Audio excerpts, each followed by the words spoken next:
So effective intelligence, normally in an audience, I'd say show of hands, who's having a lot of fun in revenue cycle today, especially when it comes to labor.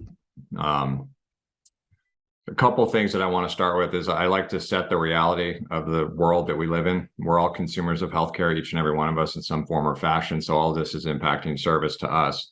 If you look at the last 20 years, I've been in healthcare rev cycle technology consulting since 2000. So a little over 2 decades. And I really have seen everything from the old days of percentage of charge reimbursement to where we're at now, right? So we've seen a huge increase in cost of delivery.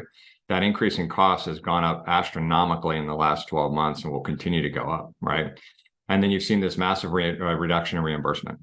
So any other business would be in dire straits. Twitter, Facebook, sure, those guys can go lop off 50% of their labor pool and hopefully return some profitability. Healthcare, you can't really do that at that magnitude. So now we have to start looking at ways in which we can measure effectiveness of people and the outcome they get. That's the key. So the macro challenges are not changing, right? This is only going to get worse.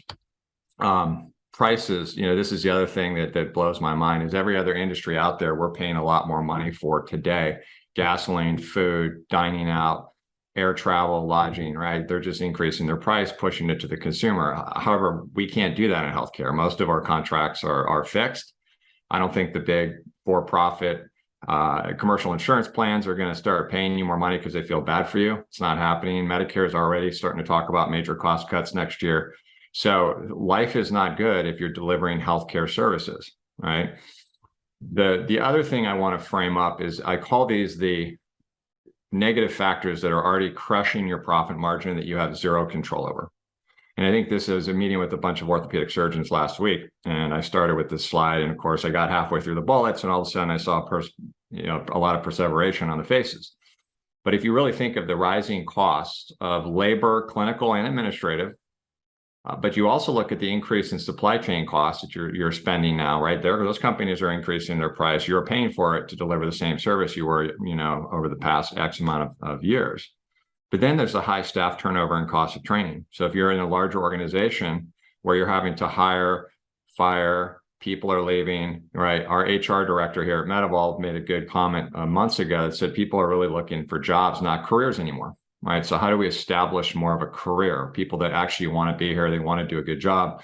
And then, of course, how do we play into incentivizing those folks, especially when you get into the new Gen Zers and the younger millennials that are totally motivated differently than the older generations. So the other thing I always have to bring up, because we're right about hitting January again, is patient liability, right? The deductible plans have gone off the chart. 50 to 60% of provider income comes from the consumer now compared to 20 years ago, where it was like 5% or less. So here's what happens in recession, right? Patients are not going to pay healthcare bills first. They'll pay for food, shelter, lodging, right? And everything, by the way, costs a lot more money today than it did even 6 months or 12 months ago.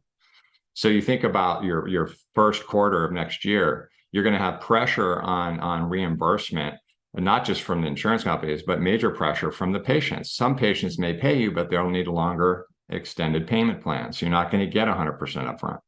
These are all things that have to be considered when you start looking at what you do control.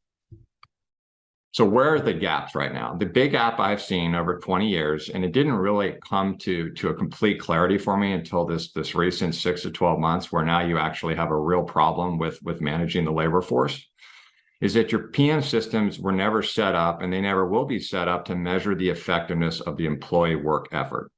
When you think about it, you're paying everybody to do a job. And the question is, are they actually doing the job? And is it the outcome that you expect?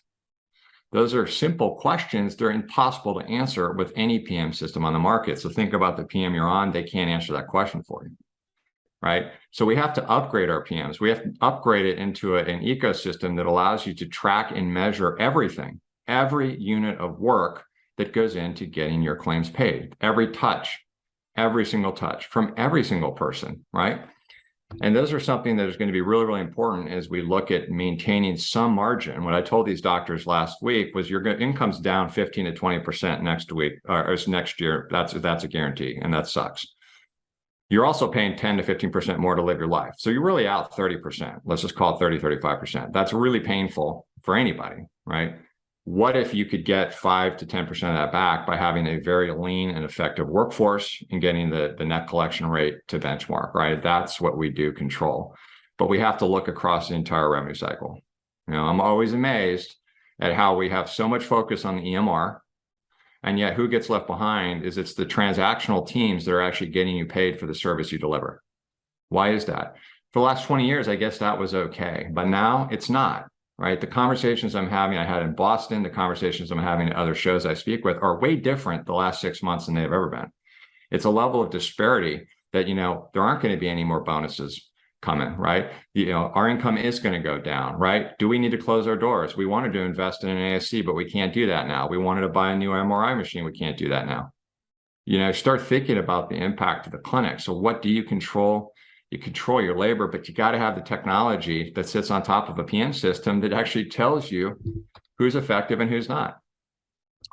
I'm going to walk through a couple of slides here. It's kind of a use case. The metrics I like to use now today are not your AR days. It's not your basic traditional measures. It's really looking at things like zero touch visit rate. And again, you can't get this in a PM system, but bear with me here. How many claims are going out the door in your organization that get paid without a single human touch? Not a single human touch, right? You don't know that, but you need to know that.